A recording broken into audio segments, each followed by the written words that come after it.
tell you that we're very confident when we get in front of 12 good people of Tulsa County and they hear all the facts in this case, this gentleman here is going to be acquitted. And as it turns out, he was right. Attorney Clark Brewster joins us now 1-to-1. Clark, thanks for being with us. My pleasure. When you looked at the evidence the first time and you talked to Mr. Hogue, long before the case ever began, what made you so confident that he could be acquitted? I was confident because not only did the documentary evidence show that he didn't have involvement, but I was impressed with the conviction in which he told me what happened and his explanations as to why he was not guilty in this case. Why do you think so many people still think he's guilty? Well, I think it was a popular belief that he was involved and that he's guilty that really was perpetrated by the press that came about as soon as this story broke in December of 1996 and has been essentially relentless.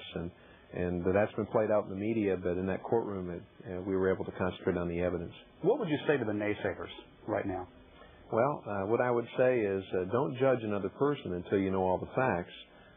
These 12 people, as I said in that clip, I felt very confident that 12 reasonable people that looked at the evidence would probably see it the way I did and would acquit him.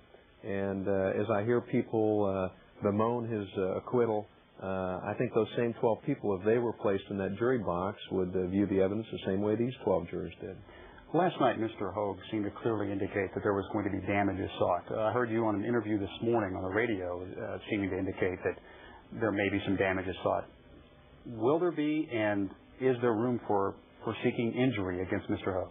Well, frankly, I'd like to have some finality to this matter, and I've told him that, but he has been damaged. I mean, he has been dealt in some circles with the only way I can say ruthlessly, and in a way that has been unfair and has been untruthful with regard to his involvement. But he'll have to make those decisions for himself. It won't be you then. It'll be some other attorney. It will not be me.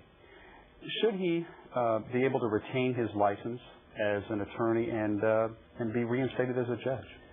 Well, with regard to reinstatement as a judge, only the voters could make that decision. I have an opinion as an individual.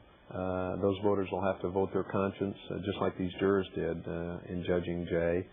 With regard to his license as a lawyer and reviewing the facts, I don't think he did anything that was unethical, dishonest, in any way that would jeopardize his license. However, that'll be reviewed by the persons at the Bar Association that will make that call. When he first resigned back in December of '96, he admitted himself that he had some fiduciary responsibility in this particular case as a co-trustee.